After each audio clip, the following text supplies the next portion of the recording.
A young boy from Minnesota was enjoying the freshly fallen snow while playing outside.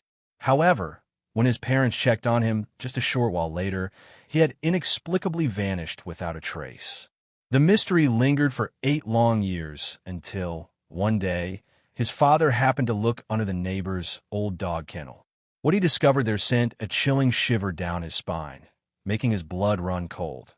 The small, unassuming town of Maple Hollow, nestled deep in the northern reaches of Minnesota, was renowned for its exceptionally tight-knit community and notoriously brutal winters. With a population barely exceeding 2,000 residents, it was the kind of place where everyone intimately knew each other's business, readily shared in their collective sorrows, and joyfully celebrated their triumphs together as one extended family. The town had always taken immense pride in its reputation for safety and exceptionally low crime rates. Children played freely and without worry outdoors. Neighbors routinely left their doors unlocked, and the entire community functioned like a large, supportive extended family. That sense of security remained unchallenged until 8 years ago, when young Kevin Miller vanished without a single clue on a particularly cold Saturday morning. As delicate snowflakes drifted lazily through the crisp air, Michael Miller sat pensively at his dining table, meticulously sorting through stacks of police documents. These papers, dense reports, detailed witness statements, and potential leads that ultimately led nowhere, had become an all-too-familiar presence in their once lively home. His weary eyes occasionally drifted towards the window overlooking their front yard, his thoughts inevitably returning, as they always did, to that fateful, heart-wrenching day. His wife, Sarah, moved quietly about the house, the rhythmic sound of her cleaning providing a somber background to his consuming thoughts. The simple, mundane act of housework seemed to offer her a fragile sense of normalcy, something tangible to occupy her hands and distract her mind. Despite the many years that had painfully passed, their home still felt unervingly suspended in time, perpetually waiting, hoping for their beloved son to finally return. Still going through those old files, Sarah asked softly as she passed by, carrying a basket overflowing with laundry. Michael merely nodded, his fingers shuffling through another thick stack of papers. Detective Palmer mentioned they received a couple of new tips last month, he murmured. Nothing substantial, of course, but he didn't need to finish the sentence. The unspoken understanding hung heavy in the air between them. They both desperately clung to these tiny fragments of hope, however small and improbable they might seem. Kevin had been just 5 years old, a bright, energetic boy with fiery red hair and a laugh that used to echo joyfully throughout their home. That particular winter morning, he had eagerly begged to play outside in the freshly fallen, pristine snow. Michael and Sarah had readily agreed, just as they had done countless times before, never imagining the tragedy that awaited. Their property bordered a small, familiar wooded area, a common playground for the local children. Michael had promised to check on him in 20 short minutes. When he stepped outside, calling Kevin's name, there was only silence.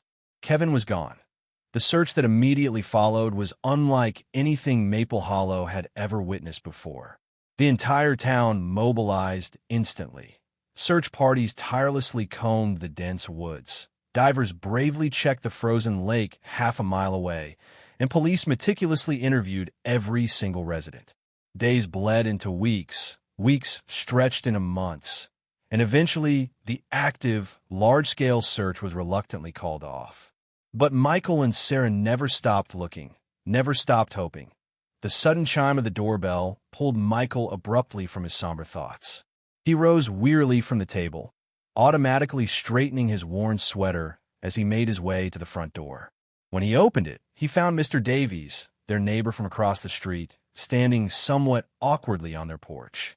Mr. Davies was a tall man, likely in his late 40s, with prematurely graying hair and a perpetually serious, almost grim expression. He had lived in Maple Hollow for over 20 years. However, in the decade since tragically losing his own wife and young son during a violent house robbery, he had become increasingly reclusive and withdrawn. "Morning, Michael," Mr. Davies said gruffly, shifting his weight uneasily from one foot to the other. Sorry to bother you, but the snowstorm last night did a number on your fence again. Part of it blew over onto my property. Michael immediately began to apologize profusely. Oh, I'm really sorry about that, Mr. Davies. That old fence has been giving us trouble for years. I'll come by and get it off your property right away, but I'll need to borrow a welder first. Mine's broken, and I haven't had the chance to get a new one yet. Mr. Davies waved a dismissive hand. Don't worry about it. I already patched it up myself. Just came by to let you know. Michael was surprised and felt a distinct twinge of awkwardness. You really didn't have to do that. Thank you very much. No problem, Mr. Davies replied with a slight, almost imperceptible shrug. I had the tools handy and was working on something out back anyway. Yeah, I did hear some noise earlier this morning, Michael responded. Figured you must be building something back there. Mr. Davies didn't elaborate on his construction project, simply saying, sorry if the fence repair doesn't look perfect. It's an old fence anyway, Michael assured him. Thank you again. Mr. Davies nodded curtly and turned to leave. As Michael closed the door, he found Sarah coming in from the backyard, her cheeks flushed rosy from the biting cold. Was that Mr. Davies? She asked, unwinding a thick scarf from around her neck. Michael nodded. Yeah, our fence blew down again. He fixed it himself. Sarah hung her scarf carefully on a hook by the door and offered a faint, tired smile. You know, it's been quite a while since we've really spoken with Mr. Davies. We should invite him over for dinner sometime soon, as a thank you for fixing the gate. Michael hesitated, glancing back at the piles of police reports. I don't know, Sarah. We still need to go through some of these new leads for Kevin. I'd rather focus on that during dinner, not try to make small talk when we have company. Sarah's expression softened, a familiar mixture of profound sadness and gentle reproach filling her eyes. Michael, we've become so isolated, so lonely over these last 8 years. When was the last time we actually invited someone over? It must have been years ago. Ethan didn't answer immediately, knowing deep down that she was right. They had gradually, almost unconsciously, withdrawn from their social connections, their all-consuming search for Kevin overshadowing every other aspect of their lives. And think about Mr. Davies, too, Sarah continued gently. Look at how private and solitary he's become since his wife and son died in that awful house robbery 10 years ago.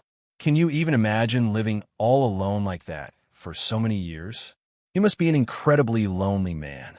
She paused, placing a comforting hand on Michael's tense shoulder. It might actually be good for all of us to sit down and have dinner together. We've all gone through similar, devastating experiences of loss. Maybe we could form some kind of new bond, find some shared comfort. Michael considered her words carefully, his gaze drifting back involuntarily to the overwhelming stack of documents on the table. Perhaps she was right.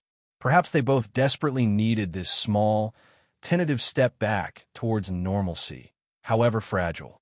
All right, he finally conceded, his voice quiet. I'll go over and invite him for dinner tonight.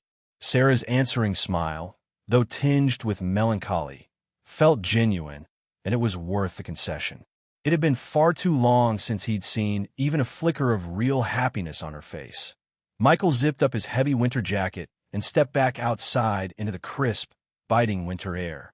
The freshly fallen snow crunched satisfyingly beneath his sturdy boots as he crossed the quiet street toward Mr. Davies' house. It was a modest, unassuming two-story home, quite similar in style to most others in their neighborhood, though perhaps noticeably less maintained than some. The paint was peeling slightly in places, and the recent heavy snowfall had been left largely untended, piling up in drifts around the foundation. When he reached Mr. Davies' front door, Michael knocked firmly and waited patiently. After a full minute passed with no response, he knocked again, louder this time. Still, there was only silence. He was just about to turn and leave, assuming no one was home, when he heard distinct sounds coming from behind the house. A dull, rhythmic thudding noise, like someone hammering wood. Michael cautiously rounded the corner of the house, his boots sinking deeper into the undisturbed snowdrifts of the backyard. Mr. Davies? He called out clearly. It's Michael from across the street. The hammering sounds led him toward the small, weathered wooden structure situated at the far end of the yard, an old dog kennel that had seemingly been there for as long as Michael could remember. Mr. Davies was crouched inside it, appearing to be adjusting something within the cramped space. At the sound of Michael's voice, Mr. Davies froze momentarily before carefully backing out of the small structure. "Michael," Mr. Davies said, sounding slightly breathless and perhaps a bit startled. "Sorry, I didn't hear you knocking." "No problem," Michael replied, noticing how quickly Mr. Davies had straightened up and subtly positioned himself directly in front of the kennel, almost protectively. "I'm surprised you're still keeping that old doghouse around. It's been years since you had a dog, hasn't it? Do you need any help tearing it down?" Mr. Davies' response came with a slight, almost imperceptible stutter. It's just a reminder of Rex. He was a good dog. I like keeping it around." Michael nodded, understanding the sentiment perfectly well. People clung tightly to different, sometimes unusual, reminders of those they'd lost. Mr. Davies then gestured towards a partially built, much larger wooden structure nearby. "Actually," he said, his tone shifting slightly, "I've been thinking about getting a new dog lately. I've been working on building that new kennel for a few weeks now, and was hoping to finish it up this morning." Michael's eyebrows lifted in genuine surprise. "Seriously? You're still working out here in this freezing weather? That's pretty impressive, Mr. Davies. I used to breed dogs myself when I was younger, more of a hobby than a job." "Really? What kind of breed are you thinking about getting?" "Oh, I haven't really thought too much about it yet," Mr. Davies replied, seeming slightly more relaxed now that the conversation had shifted to a less personal topic. "Maybe a puppy, or perhaps a medium-sized dog." "Well," Michael began, "Sarah and I actually wanted to invite you over for dinner tonight. But if you don't mind, I could give you a hand finishing up that new kennel this morning, and maybe we could even go pick out a dog together afterwards. I know a really reputable local breeder not too far from here." Mr. Davies seemed to consider this unexpected offer for a moment before nodding slowly. "I'd appreciate that help, Michael. I should be able to finish this project in a few hours, and dinner sounds nice too." "Thank you." As they talked, Michael couldn't help but notice Mr. Davies occasionally glancing back towards the old, dilapidated doghouse. There was something undeniably odd, almost furtive, about his neighbor's behavior, but Michael couldn't quite put his finger on what it was. Mr. Davies had always been a private, somewhat solitary person, especially since the devastating tragedy that had claimed his family. So perhaps, Michael reasoned, it was just his inherent discomfort with the unexpected social interaction. "Great, well, I'll leave you to it then," Michael said, taking a step back towards the street. "Just come on over whenever you're ready to head out to the breeder's place, and we'll plan on seeing you for dinner around 6 o'clock. Mr. Davies nodded, already turning his attention back toward the mysterious old doghouse. "Sound good. I'll see you then." As Michael walked back across the snow-covered street, he couldn't shake a strange, lingering feeling of unease. There was nothing overtly suspicious about their interaction, of course. Mr. Davies had been perfectly cordial, if perhaps a bit awkward and reserved. Yet something intangible just felt off. Perhaps it was simply the unusual sight of his normally reclusive neighbor suddenly making concrete plans for a new pet after so many years of deliberate solitude. Or perhaps, Michael mused, it was just the inherent oddity of someone undertaking such extensive woodworking out in the freezing snow. Reaching his own front door, Michael consciously brushed the unsettling thoughts aside. People processed grief in vastly different ways, he reminded himself, and if Mr. Davies was finally taking steps, however small, to move forward with his life, that could surely only be a positive thing. Michael entered his house, stamping the clinging snow vigorously from his boots in the entryway. Sarah was in the living room, diligently straightening the scattered throw pillows and tidying the stacks of magazines that had inevitably accumulated over the week. "He said yes to dinner," Michael announced, hanging his heavy jacket on the hook by the door. Sarah's face immediately brightened with relief and perhaps a touch of hope. "Oh, that's wonderful. What time should I expect him?" "Around 6, I think. And you know what's interesting? He's actually building a brand new doghouse and is planning to get a dog soon. I even offered to take him to a breeder I know this afternoon." Sarah paused in her tidying, looking up with genuine surprise. "A dog? Really? After all these years? She smiled thoughtfully. See, I told you he must be feeling incredibly lonely. Getting a pet is often a really good first step towards healing, don't you think? Michael returned to the dining table where he'd left the daunting police documents spread out. I suppose so, he conceded.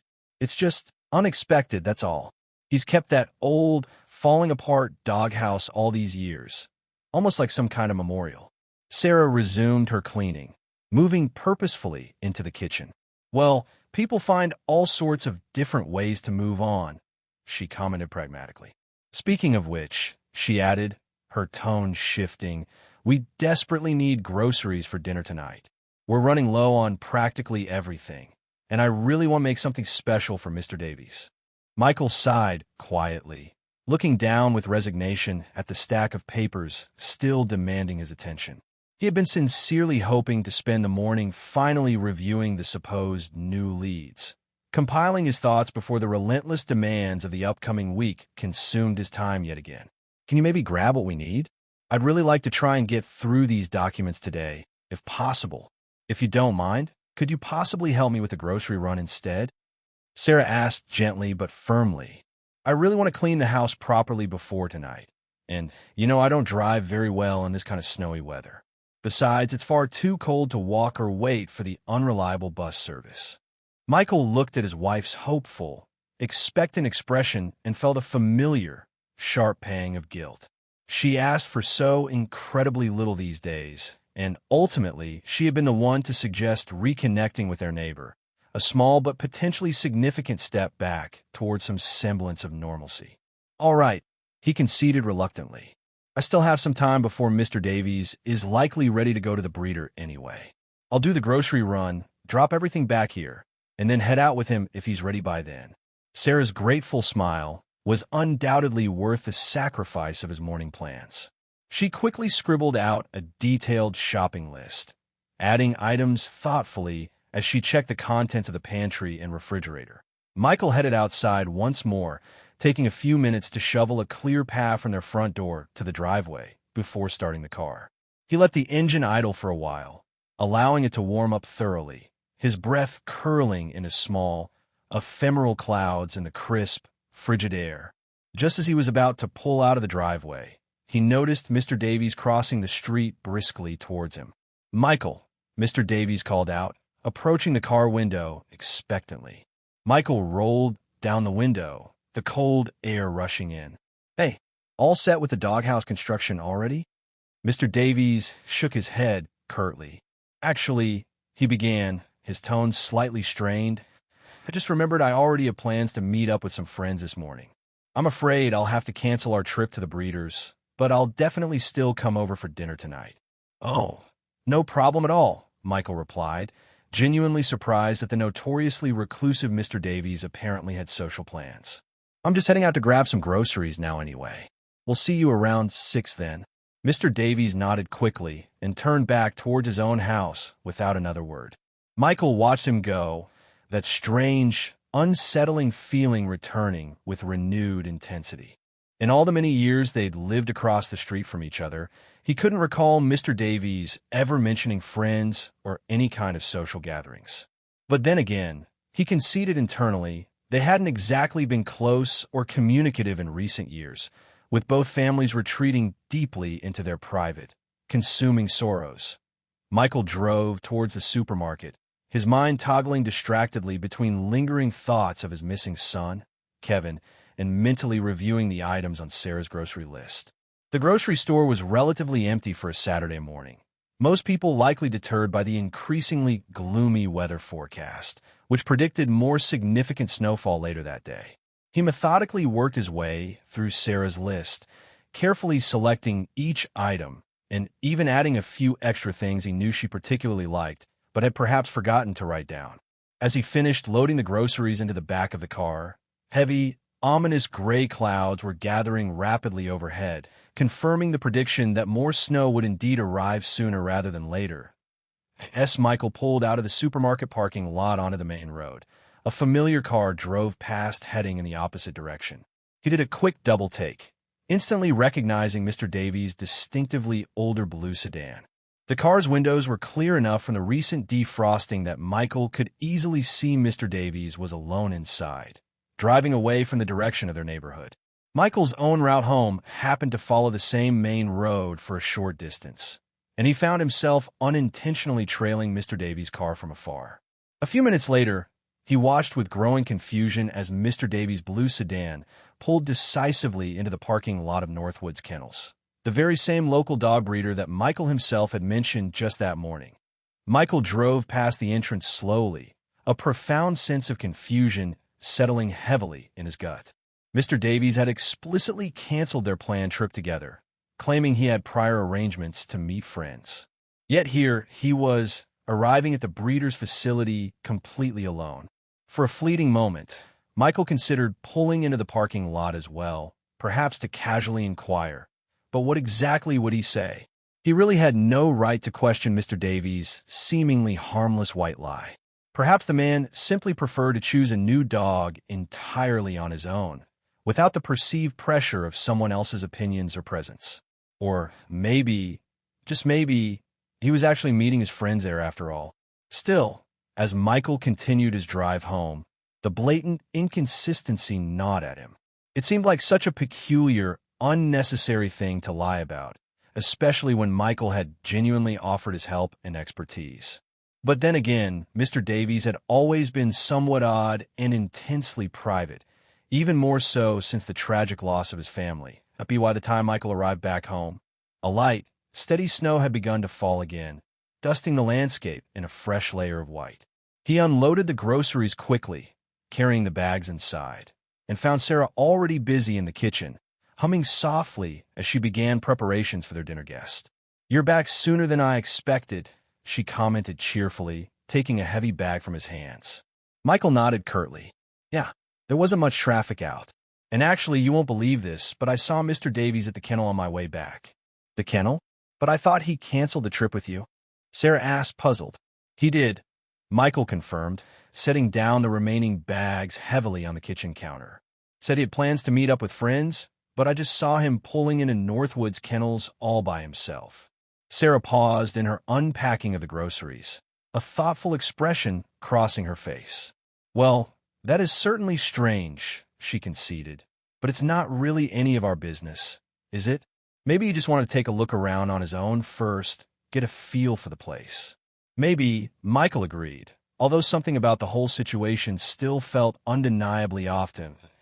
As they finished storing the groceries away, Michael happened to glance out the kitchen window and noticed Mr. Davies' car pulling back into his driveway across the street.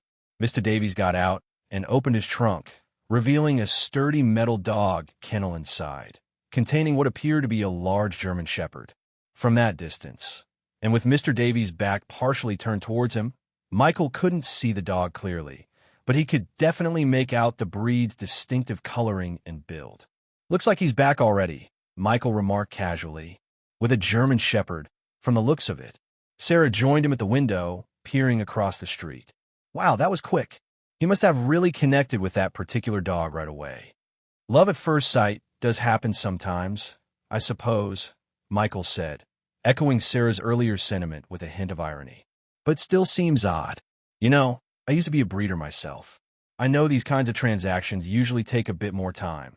There's paperwork to fill out, questions to answer, payments to process, and everything.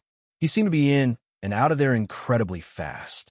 They watched together as Mr. Davies struggled visibly to maneuver the heavy kennel across his snowy, uneven yard, the dog inside, making the task considerably more difficult with its restless movements.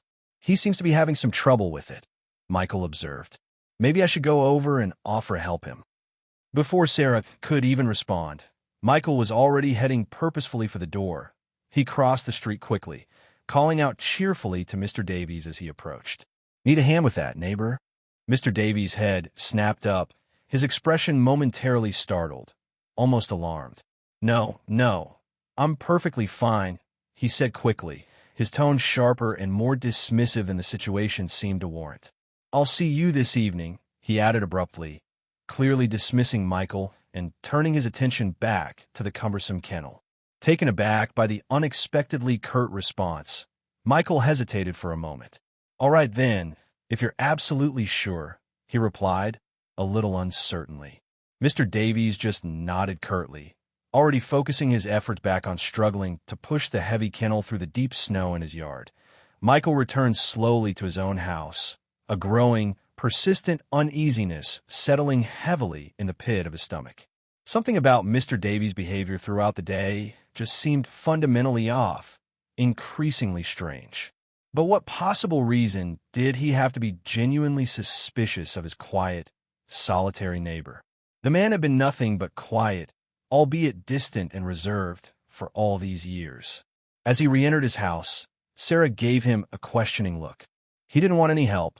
Michael explained with a slight shrug, trying to sound casual. Said he's fine managing on his own.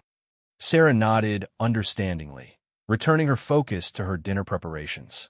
Well, some people just don't like accepting help, you know. It makes them feel vulnerable or inadequate sometimes. I suppose, Michael agreed, though he couldn't quite shake the nagging feeling that there was perhaps more to Mr. Davies' strange, almost erratic behavior than simple pride or social awkwardness. The afternoon hours passed slowly as the snow continued to fall steadily outside, blanketing the town of Maple Hollow in a fresh, pristine coat of white. Michael had finally returned to his daunting stack of police documents, at last able to concentrate fully on reviewing the sparse information they contained.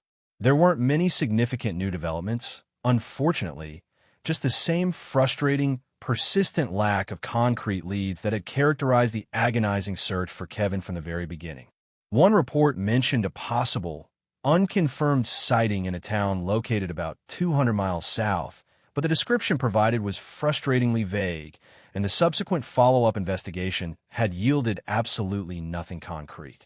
Another report referenced a child vaguely matching Kevin's description who had apparently been enrolled in a school way out in Montana under a completely different name.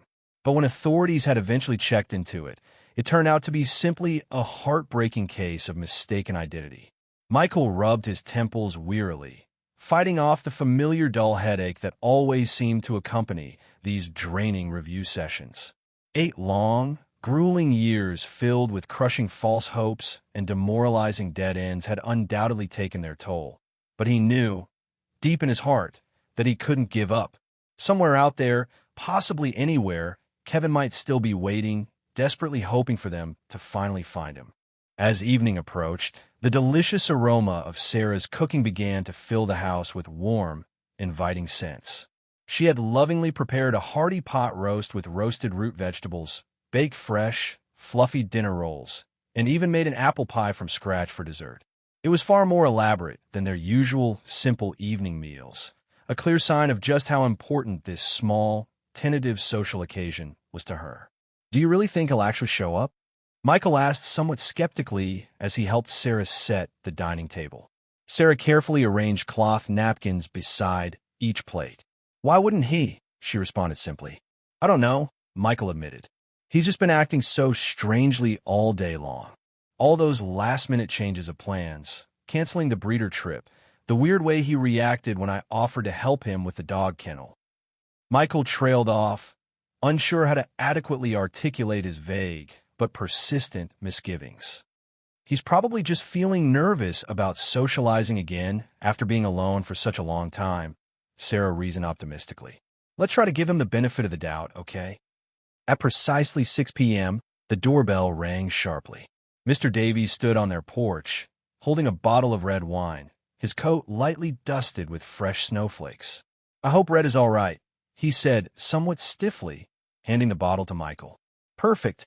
Thank you very much," Michael replied politely, stepping aside to let him in. "Come on and out of the cold."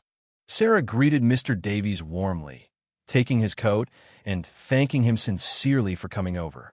The initial, palpable awkwardness of the reunion gradually began to ease as Sarah served drinks and they settled down around the meticulously set dining table.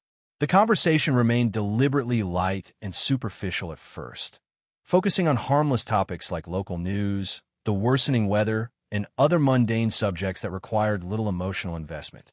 As they began to eat the delicious pot roast, Michael decided to gently broach the subject of Mr. Davies' new pet. "So, I see you ended up getting a German Shepherd today after all. How's it settling into its new home? Mr. Davies' fork paused noticeably midway to his mouth, and Michael couldn't help but notice a subtle, almost imperceptible tension suddenly enter his posture. "Oh, it's fine," he replied evasively. "Still adjusting to the new environment, you know." "That seemed like a remarkably quick trip to the breeder," Michael commented casually, trying to keep his tone light.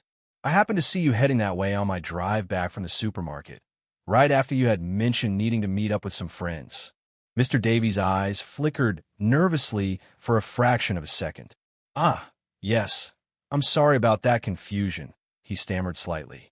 "My schedule just became rather unpredictable today. My friend actually canceled on me at the very last minute. And well, I was just so excited about the prospect of finally getting a dog that I decided to just go ahead and head straight over to the kennel anyway." Michael nodded slowly, taking a deliberate sip of his wine. "I was just surprised they managed to process everything so quickly for you," he pressed gently. "When I used to do some breeding myself, the paperwork alone usually took quite a while to complete." Mr. Davies shifted uncomfortably in his chair. "Actually," he clarified, perhaps a little too quickly, "I had already ordered the dog a few days ago. I was really just there today to pick it up." The explanation sounded reasonable enough on the surface, but Michael couldn't quite shake what he distinctly remembered from their conversation earlier that morning. Mr. Davies had explicitly stated that he wasn't even sure yet whether he wanted a puppy or a medium-sized breed. And there was something unsettling about Mr. Davies' demeanor now. The way he consistently avoided making direct eye contact, the faint but noticeable tremor in his hand as he reached for his wine glass. It all hinted at a profound discomfort that seemed to go much deeper than simple social awkwardness. Sarah, ever perceptive and sensing the growing, uncomfortable tension in the room, gently changed the subject. "Mr. Davies," she began softly, "Michael mentioned that you tragically lost your wife and son about 10 years ago. I'm so incredibly sorry for your loss. We understand how agonizingly hard it is to lose family like that." Mr. Davies' guarded expression softened almost imperceptibly. "Yes," he admitted quietly, "it's been incredibly difficult, living all alone these past years." "We know something about that kind of deep, enduring pain," Sarah said quietly, her voice thick with emotion. After Kevin disappeared, she didn't get to finish her thought. Mr. Davies suddenly became visibly agitated, his gaze fixed intently on the window where the snow was now falling heavily, driven by a rising wind. "I'm very sorry," he interrupted abruptly, his voice tight. "But I really think I should go check on my dog. It's snowing much harder now, and the poor thing might be getting stressed with the adjustment to the new place." He stood up suddenly from the table. "I'm afraid I accidentally left it outside in the kennel, and I completely forgot to bring it inside before coming over here." Michael glanced out the window at the intensifying snowfall and whipping wind. "Yes, you're probably right," he agreed. "The wind is definitely picking up out there, too. Do you need any help bringing it inside?" No, Mr. Davies said quickly, almost panic-stricken at the suggestion.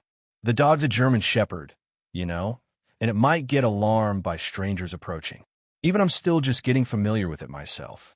I'll handle it just fine on my own, and I'll come right back after I'm done." Sarah rose gracefully from her chair. "Of course, Mr. Davies," she said kindly. "Just make absolutely sure your new dog is safe and warm. We live right across the street, after all. Please don't worry about rushing back if it needs your attention or takes a while to settle down." Mr. Davies nodded gratefully and headed quickly for the front door, leaving his coat still hanging forgotten on the rack in his obvious haste. After he had left, Michael and Sarah returned somberly to the dinner table, the abrupt departure leaving an awkward, heavy lull in the carefully planned evening. "Well, that was certainly strange," Michael remarked, breaking the silence. Sarah shrugged lightly, refilling their wine glasses. "He's just concerned for his new pet," she reasoned. "It's perfectly understandable, especially given the worsening weather." "I suppose," Michael agreed, though still feeling a sense of reluctance. As they slowly continued their meal in relative silence, Sarah sighed softly. "Michael," she began quietly, "just try to imagine if I were gone too. Imagine if you had to go to work every day and take care of this entire house all by yourself. Mr. Davies has been managing all of that, completely alone, for a whole decade now. He must be a genuinely responsible man to care so much about his new dog already. He truly deserves to find some happiness again. Time passed, stretching into an uncomfortable length, and Mr. Davies did not return. The delicious apple pie Sarah had painstakingly baked sat untouched on the kitchen counter, and the dining room grew increasingly quiet, the only sounds being the occasional soft clink of silverware against plates and the howling wind outside. "It's all right if he doesn't make it back tonight," Sarah said eventually, trying to sound reassuring. The dog is brand new to him, so maybe he's having more trouble settling it in than he expected. She began to clear the table slowly, but paused when she noticed Mr. Davies' heavy winter coat still hanging conspicuously by the front door. Oh dear, he completely forgot his coat. It must be absolutely freezing outside by now. Michael stood up decisively. "I'll take it back over to him," he offered.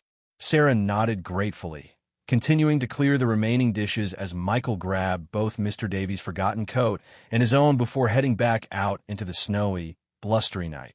The fresh snow crunched loudly beneath Michael's boots as he crossed the deserted street once again, the biting cold air stinging his exposed face. Tiny snowflakes swirled violently around him, illuminated like miniature falling stars by the sparse, flickering street lights. Mr. Davies' house appeared completely dark, except for a single faint light visible emanating from what Michael assumed was the kitchen window at the very back of the house. He approached the front door cautiously and knocked firmly, holding Mr. Davies' folded coat protectively over his arm.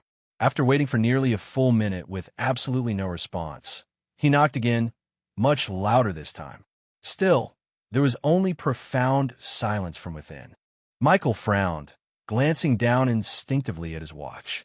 It had now been well over half an hour since Mr. Davies had abruptly left their house.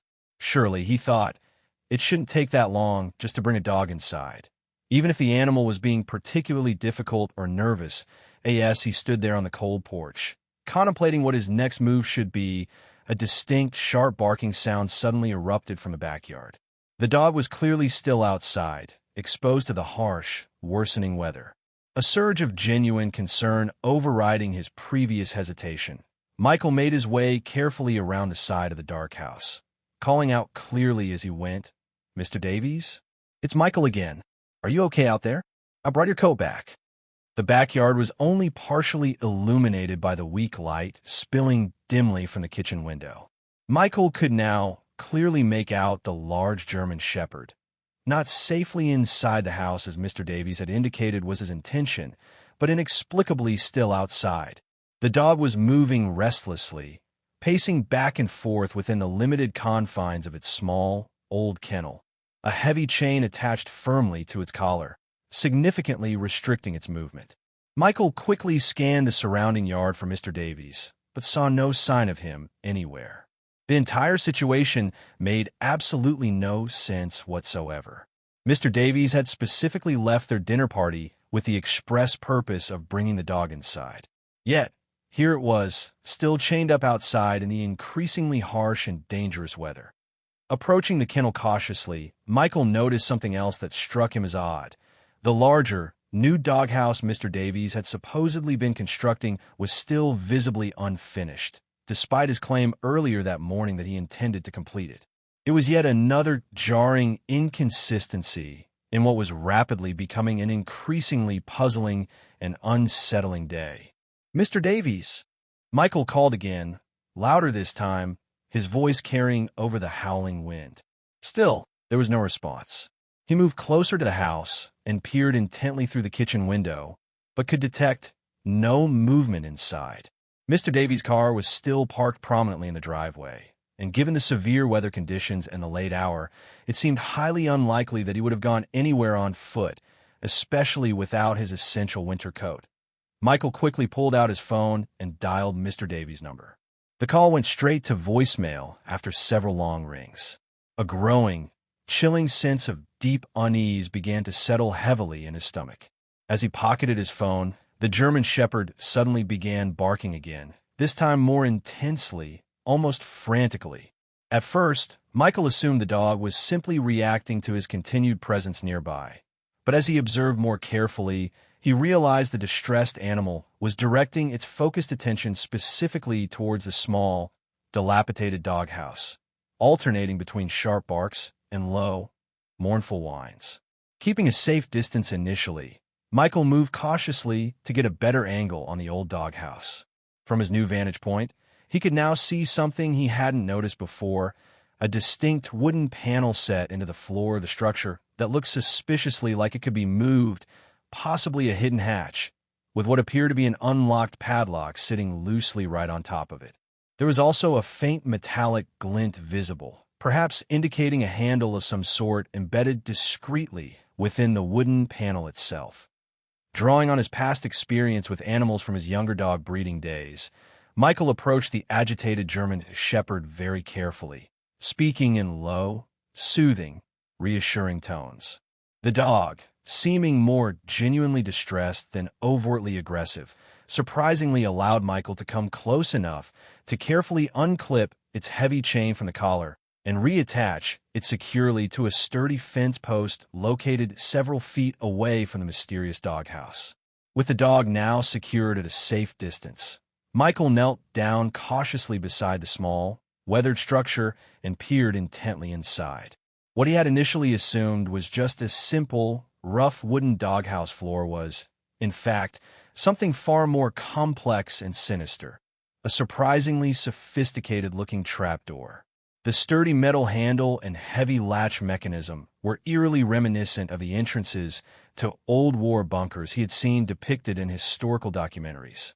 A sudden, intense cold feeling, one that had absolutely nothing to do with the frigid winter air, washed over him completely.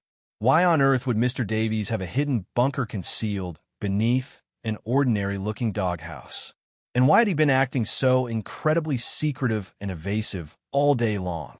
Michael stood up abruptly and stepped back, his mind racing frantically, trying to piece together the disturbing puzzle. He desperately needed to talk to Sarah to share his discovery. Fumbling slightly with his cold fingers, he quickly dialed home. "Sarah," he said urgently when she answered, his voice tight with palpable tension. "I found something incredibly strange over here in Mr. Davies' backyard. There's some kind of hidden bunker or cellar concealed right underneath the old doghouse." "A bunker?" Sarah's surprise and confusion were evident even over the phone line. "What on earth do you mean?" "There's a trapdoor built into the floor of the doghouse, complete with a heavy metal handle and latch, exactly like the kind you'd see on entrances to old war bunkers. The dog is still chained up outside in this storm, and I can't find Mr. Davies anywhere. He's not answering his phone, and his car is still parked right here in the driveway." There was a pregnant pause on the line before Sarah responded, her voice now laced with concern. "Michael, that sounds genuinely concerning, maybe even dangerous. Do you possibly think he might be down there inside it? Maybe he fell somehow or got himself trapped." "I honestly don't know," Michael admitted, his mind still reeling. "The padlock on the trapdoor is definitely unlocked, which certainly implies someone could be down there. But why would he deliberately build a doghouse directly over a bunker entrance in the first place? It just doesn't make any logical sense." "Michael, please be careful. It could potentially be dangerous," Sarah warned urgently. "Maybe we should just call the police right now, just to be safe. Your phone battery was running low earlier today, remember? I'll make the call right now from here." Michael nodded numbly, though she couldn't see him. "All right, good idea. But please just tell them it's only a welfare check for now. I'm just worried Mr. Davies might somehow be in trouble down there. I can't reach him at all. His house appears locked up tight, but his car is definitely still here. Promise me you won't try to go down there yourself." "Michael," Sarah insisted firmly, "please just come home right now, and we'll wait for the police to arrive together." "I promise," Michael agreed readily. "I'll be right back." He ended the call and cast one last, troubled look at the ominous trapdoor. The rational part of his mind knew, without a doubt, that he should follow Sarah's sensible advice and wait patiently for the authorities to handle the situation. But another, deeper part of him, the part that had been relentlessly searching for answers, for closure, for 8 long, agonizing years, felt inexplicably, irresistibly drawn to the profound mystery hidden beneath the unassuming doghouse. Before he could make a definitive decision either way, a distinct noise suddenly emanated from within the hidden bunker. It was a metallic sound, like someone cautiously climbing a metal ladder or descending stairs. Michael froze instantly, his gaze fixed intently on the closed trapdoor. The sounds grew steadily louder and clearer, unmistakably the sound of footsteps ascending metal rungs. Then, with a sharp scraping noise, the heavy wooden panel abruptly moved, and the unlocked padlock clattered loudly as it fell to the side as the lid creaked open. Mr. Davies emerged slowly from the dark opening, crawling awkwardly out of the narrow, confined space. When he finally straightened up fully and saw Michael standing there watching him, his face registered pure, unadulterated shock, which was quickly followed by something much darker, more menacing. Fear? Anger? It was difficult to tell for certain in the dim, flickering light. "Michael," Mr. Davies said, his voice carefully controlled but laced with a dangerous undercurrent of palpable tension. "What exactly are you doing back here?" Michael instinctively held up the forgotten coat. "You left this over at our house earlier. When you didn't come back after so long, I just thought I'd bring it over to you." He paused deliberately, then added pointedly, "I started to get worried when you didn't answer the door, and then I heard the dog barking frantically. It's still chained up outside in this freezing cold, you know." Mr. Davies took the offered coat from Michael's outstretched hand with slow, deliberate, almost menacing movements. "Thanks," he muttered curtly. "Yeah, about the dog. It's still not really warming up to me yet. I'm actually not so sure about bringing it inside the house anymore. I hope you can understand." Michael couldn't help himself. The inconsistencies were just too glaring. He looked pointedly down at the still open trapdoor between them. "What's down there, Mr. Davies?" Mr. Davies' posture immediately stiffened, his expression becoming heavily guarded, almost hostile. "Nothing that concerns you in the slightest," he replied coldly. "I was looking all over for you," Michael pressed, refusing to back down now. "I started to get genuinely worried when you didn't answer your phone or come to the front door. Your car is still parked right here, but you were nowhere to be found." Mr. Davies didn't respond directly to this accusation. Instead, he glanced sharply over at the agitated German Shepherd. "You moved my dog," he stated flatly, his voice hardening. "It was restless and kept barking incessantly right at the bunker door," Michael explained calmly. "I just moved it a few feet away to try and calm it down." Mr. Davies' jaw tightened visibly, a muscle twitching uncontrollably in his cheek. Michael decided then and there to be direct, to confront the issue head-on. "Why have you been lying to me all day long, Mr. Davies?" he demanded, his own voice rising slightly. "You explicitly said you were going to bring your new dog inside hours ago, but it's still chained up out here in this blizzard. You claimed you were going to finish building that larger doghouse this morning, but it's barely even started. You insisted you were meeting friends when you actually went to the breeder completely alone." Michael paused, carefully studying Mr. Davies' increasingly agitated, almost desperate expression in the dim light. "What is really going on here?" For a long, tense moment, there was only profound silence, broken solely by the mournful sound of the howling wind and the occasional distressed whine from the nearby German Shepherd. Then, without any warning whatsoever, Mr. Davies suddenly lunged forward aggressively. Michael barely had time to react before Mr. Davies slammed hard into him, grabbing tightly onto his jacket and pushing him backward with truly unexpected, ferocious strength. They grappled violently in the deep snow, slipping and sliding on the icy ground. Mr. Davies' face was contorted with a terrifying mixture of explosive rage and desperate fear. "You should have just minded your own damn business." Mr. Davies snarled viciously, landing a solid, painful punch squarely to Michael's midsection. The powerful blow knocked the wind completely out of Michael, but years of demanding physical labor had kept him surprisingly strong despite the heavy burden of his grief. He managed somehow to block Mr. Davies' next wild swing aimed at his head and successfully pushed the older man off him, creating some distance. "What are you hiding down there, Mr. Davies?" Michael demanded again, circling warily now, keeping his distance as he tried to catch his breath. Mr. Davies didn't answer verbally. Instead, he charged forward furiously again, this time driving his knee hard into Michael's already aching stomach as they collided forcefully. Michael doubled over instantly, gasping for air, and Mr. Davies ruthlessly used the opportunity to shove him forcefully towards the gaping, open trapdoor. "Get in there," Mr. Davies commanded, his voice suddenly becoming eerily calm, almost detached, despite the shocking violence of his actions. "Crawl inside right now and go down those stairs." Michael straightened up slowly, wincing sharply from the searing pain radiating through his abdomen. "You can't possibly make me go down there," he stated defiantly, though his voice trembled slightly.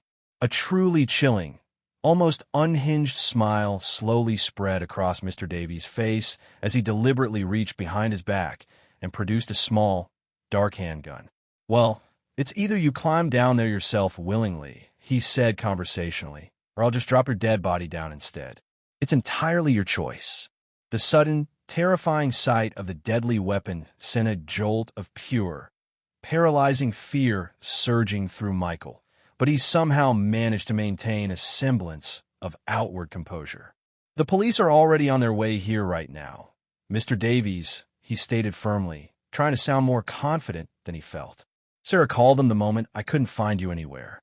If you dare to fire that gun, every single neighbor on this street will hear it loud and clear." A flash of raw frustration crossed Mr. Davies' face, but he kept the gun trained steadily on Michael.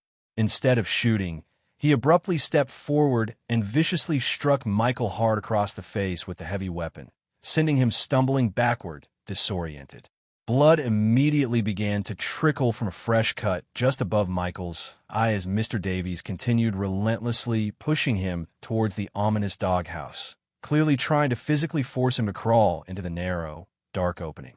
Despite the throbbing pain and dizzying disorientation from the brutal blow, Michael instinctively fought back with renewed desperation, managing to grab hold of Mr. Davies' wrist and twisting it hard until the gun finally fell from his grasp. In a desperate, reflexive move, Michael kicked out blindly at the weapon, sending it sliding rapidly across the rough wooden floor of the doghouse and tumbling down into the pitch-black darkness of the bunker below. Enraged beyond reason now, Mr. Davies charged forward yet again, but this time Michael was more prepared. He quickly sidestepped the oncoming attack and skillfully used Mr. Davies' own considerable momentum against him, sending the older man crashing hard into the solid side of the sturdy doghouse. Just then, in the near distance, the unmistakable, piercing wail of police sirens suddenly cut sharply through the snowy night air. Mr. Davies' head snapped up instantly at the approaching sound, raw panic completely replacing the burning rage in his previously contorted expression. Moments later, two police cruisers pulled up abruptly in front of the house, their flashing emergency lights bathing the entire snowy backyard in alternating waves of intense red and blue light. Officers emerged quickly from the vehicles, their hands instinctively resting on their holstered weapons as they cautiously approached the scene of the violent struggle. "Police! Hands where we can see them!" one officer shouted authoritatively. Both men immediately raised their hands, though Mr. Davies did so with visible reluctance, his face now a grim mask of utter frustration and undeniable defeat. The officers quickly separated them, one immediately checking Michael's bleeding face, while the other efficiently restrained a non-resisting Mr. Davies. "What's going on here?" the first officer demanded sternly. Before Michael could even begin to respond, Sarah appeared suddenly, having anxiously followed the police cars over from their house across the street. "Michael, are you okay?" she called out urgently, hurrying towards him through the deep snow. "I'm fine, Sarah, really," he assured her quickly, though the cut above his eye was still bleeding quite freely. Michael rapidly explained to the assembled officers exactly what had transpired, how Mr. Davies had been acting strangely and evasively all day long, how he had then discovered the hidden bunker concealed beneath the old doghouse, and finally, how Mr. Davies had violently attacked him without provocation when confronted about it. "He pulled a gun on me," Michael added, his voice still trembling slightly from the adrenaline. I managed to disarm him during the struggle, but the weapon unfortunately fell down into the bunker opening. The officers exchanged significant glances, then looked sternly at Mr. Davies, who remained completely silent, his expression utterly unreadable. Is that true, sir? One officer asked him directly. Did you assault this man and threaten him with a firearm? Mr. Davies offered no response whatsoever. All right, sir, we're going to have to take you into custody. The officer continued formally, beginning to recite Mr. Davies' Miranda rights as his partner securely fastened handcuffs around the suspect's wrists. You have the right to remain silent. Anything you say can and will be used against you in a court of law. As the officer methodically continued the standard Miranda warning, another police car arrived on the scene, quickly followed by an ambulance. Paramedics immediately rushed over to check Michael's injuries. While additional police officers began securing the perimeter of the property, one of the officers cautiously approached the open trapdoor, shining a powerful flashlight down into the darkness below. Hey, Sarge, there appears to be some kind of underground room down here, he reported back, peering intently into the void. I can clearly see metal stairs leading down from here. Before anyone could respond or react further, another distinct noise suddenly emanated from deep within the hidden bunker. It was the unmistakable sound of someone slowly climbing up the metal stairs towards the opening. Everyone present froze instantly. The police officers immediately drew their weapons again, training them intently on the dark opening. The attending paramedic quickly pulled Michael further back for safety, and Sarah gasped audibly, clutching tightly onto her husband's arm. The climbing sounds grew steadily louder, more distinct with each agonizingly passing second. Then slowly, hesitantly, a figure began to emerge from the oppressive darkness below. It was a boy, appearing to be approximately 13 years old, with a thick, unruly mop of reddish-brown hair that clearly hadn't been cut properly in quite some time. He was disturbingly thin and pale, obviously frightened and disoriented, his wide, startled eyes blinking rapidly in the sudden, harsh brightness of the officer's powerful flashlights. And clutched tightly in his visibly trembling hands, he held Mr. Davies' handgun. The officers tensed immediately, urgently calling out for the boy to drop the weapon, but he seemed utterly confused and terrified by the sudden chaos, pointing the gun wildly and erratically towards the surrounding crowd of strangers. "Dad!" the boy suddenly called out, his young voice cracking with palpable fear as his terrified gaze finally found Mr. Davies standing nearby in handcuffs. "I won't let the enemy catch you, Dad. I'll protect you. I'll protect our home." His small hands shook violently as he gripped the heavy weapon tightly. "I want to be a brave soldier, just like you always taught me." The police officers exchanged bewildered, uncertain glances, maintaining their defensive positions, but clearly unsure how best to proceed when faced with a clearly frightened, possibly delusional child holding a deadly weapon. "Son, just put the gun down nice and easy," one officer said gently, trying to de-escalate the tense situation. "It's really not safe for someone your age to be handling something like that." The boy's finger twitched dangerously near the trigger. "I know exactly how to use this," he insisted fiercely, though his voice trembled uncontrollably. "Dad taught me everything. The whole country's at war. You're the enemy. You want to take my dad away and steal our home." Michael stared intently at the boy, a strange, overwhelming numbness spreading rapidly through his entire body, a feeling that had absolutely nothing to do with his physical injuries. There was something hauntingly, achingly familiar about the child's delicate features, the specific shape of his face, the unique reddish-brown color of his unkempt hair, the determined set of his young jaw. "Kevin." The name escaped Michael's lips in a choked, breathless whisper. The boy's wide eyes flickered uncertainly towards him, confusion clearly evident in his terrified expression. Michael took a slow, deliberate step forward, gently ignoring the paramedic's attempt to hold him back. "Kevin," he repeated, his voice thick with emotion. "What do you possibly mean? We're not in any kind of war, son, and Mr. Davies is not your father." He swallowed hard, hardly daring to allow himself to hope after so many years of crushing disappointment.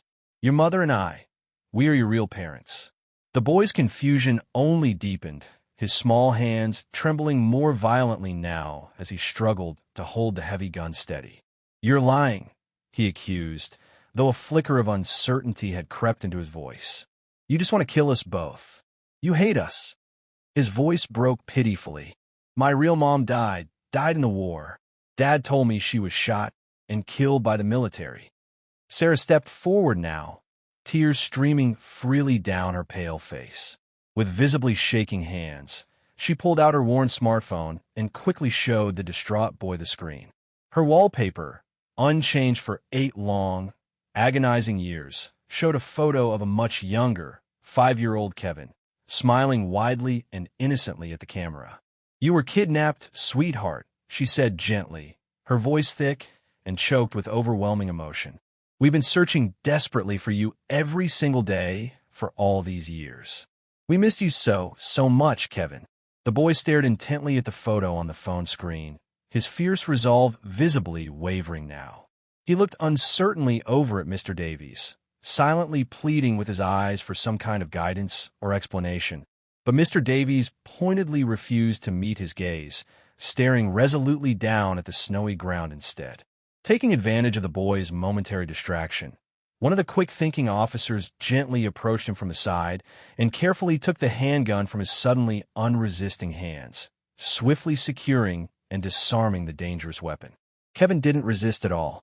He simply continued to stare, mesmerized at the old photograph on Sarah's phone screen, a mixture of profound confusion and the very first, tentative glimmers of dawning recognition slowly washing over his pale, thin face. So, we're really not in a war, he asked hesitantly, his voice small and filled with heartbreaking uncertainty. No, sweetheart, Sarah assured him softly, fighting hard to keep her own voice steady. There's no war happening anywhere. There never was. Mr. Davies, he pretended all these years to be your father, while your real father and mother were searching everywhere, never giving up hope of finding you.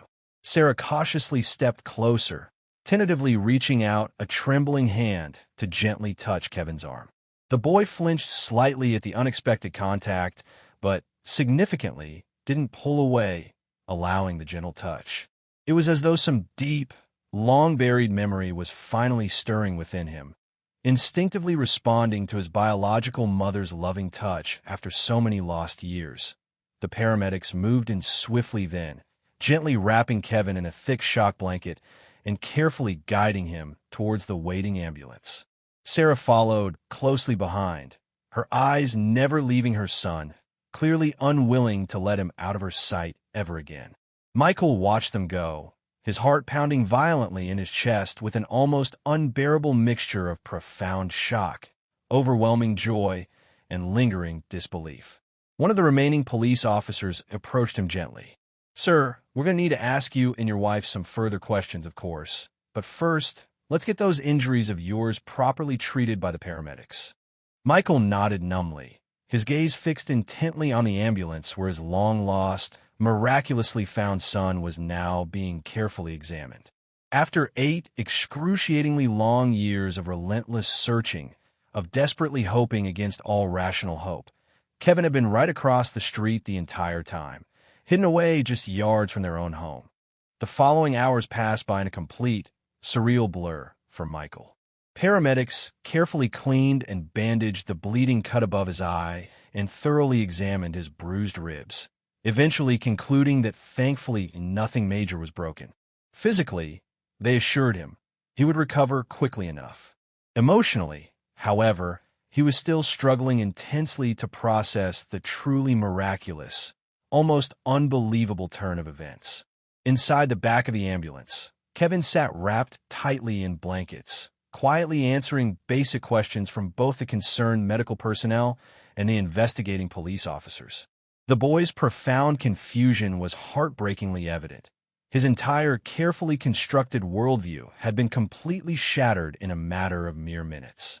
When Michael cautiously approached the ambulance, Kevin regarded him with a complex mixture of lingering weariness and burgeoning curiosity.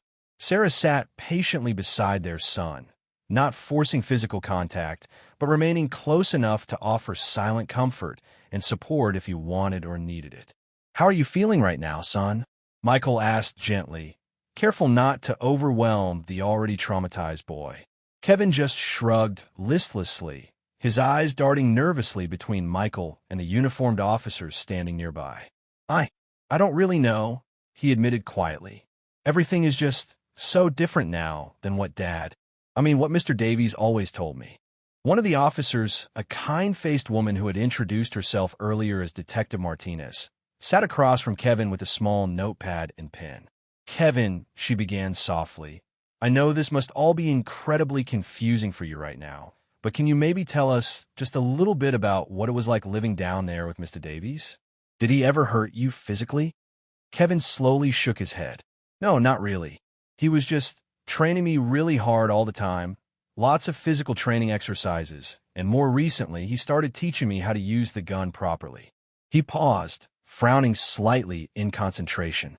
"He said I needed to learn how to protect myself properly for when he wasn't going to be there anymore. He kept saying the war outside would probably last for a really, really long time. He told me I had to hide deep down in the bunker whenever things got worse out there." "Do you happen to know what year is right now, Kevin?" Detective Martinez asked gently. The boy hesitated, looking uncertain. "Dad, Mr. Davies always said the year didn't really matter down there in the bunker," he replied softly. "He said time works differently during wartime. It's currently the year 2007, the detective informed him kindly. "You've actually been missing for 8 long years now. Do you remember anything at all about where you lived before you were in the bunker?" Kevin's brow furrowed deeply in concentration. I don't think so. I really don't know. I feel like I've been living down in the bunker for as long as I can possibly remember.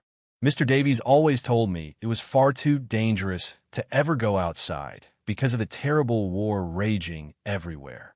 He looked around slowly at the peaceful, snow-covered neighborhood surrounding them. "But there really isn't any war going on out here, is there?" "No, Kevin," Michael confirmed softly, his heart aching for his son's stolen childhood. "There's no war. There never was any war." From the back of the police car where Mr. Davies was being held securely, they could see him watching them intently, his expression still completely unreadable, almost blank. Another officer approached the ambulance door. "We found something quite interesting down in that bunker," he reported to Detective Martinez. "It's incredibly well-stocked down there. Tons of supplies, canned food, bottled water, extensive medical equipment. There's even a working generator, a sophisticated air filtration system, and stacks of educational materials like textbooks and workbooks. And we also located several silent firearms, just as the boy mentioned earlier." Detective Martinez nodded thoughtfully. "Sounds like he was definitely prepared for a very long stay down there," she mused. She turned her attention back to Kevin. "Did Mr. Davies ever let you leave the bunker at all, Kevin? Not even for a little while?" Kevin shook his head definitively. "Never," he confirmed. "He always insisted it was far too dangerous outside. He would go out sometimes to get more supplies," he said, and claimed he was also helping other people who were hiding from the war too. "He promised me that when I got old enough, I could finally help him with his important work." Michael's mind reeled uncontrollably at the horrifying implications of what he was hearing.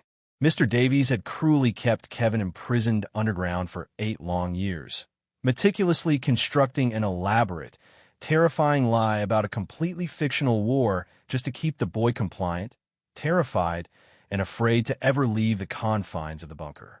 "The dog," Michael said suddenly, the earlier events of the day clicking into place with horrifying clarity. "He bought that German Shepherd today specifically to guard the entrance to the bunker, didn't he? And he was only building that larger doghouse as a way to better conceal the hidden trapdoor." Detective Martinez nodded grimly. "That's certainly our working theory as well," she confirmed. "It looks like perhaps he was starting to have more trouble keeping Kevin confined down there as the boy got older, stronger, and inevitably more curious about the outside world. The dog was likely intended to be just another added layer of security to prevent escape or discovery.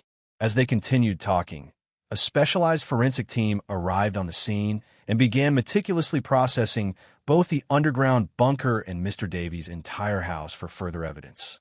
Uniformed officers carefully cordoned off the entire property with bright yellow crime scene tape, and inevitably, curious neighbors had begun to gather quietly on the sidewalks despite the late hour and the bitterly cold weather, drawn by the commotion and flashing lights. Eventually, the paramedics decided that Kevin should be transported immediately to the hospital for a comprehensive medical examination. Years of living underground with extremely limited sunlight exposure and restricted physical exercise would undoubtedly have had significant effects on his growth and overall development that needed to be thoroughly assessed by medical professionals. "Can we please go with him?" Sarah asked anxiously, her voice breaking slightly with emotion. "Please, we just found him after all this time." The paramedics readily agreed, and soon they were all heading towards Maple Hollow Memorial Hospital, with Michael and Sarah riding protectively alongside their newly recovered son in the back of the ambulance.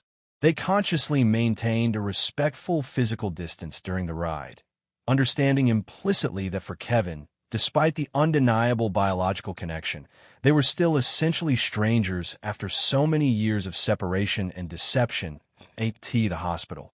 Doctors conducted a thorough series of examinations while Michael and Sarah waited anxiously in a small, sterile waiting room. Detective Martinez joined them there after a while, her expression noticeably grave.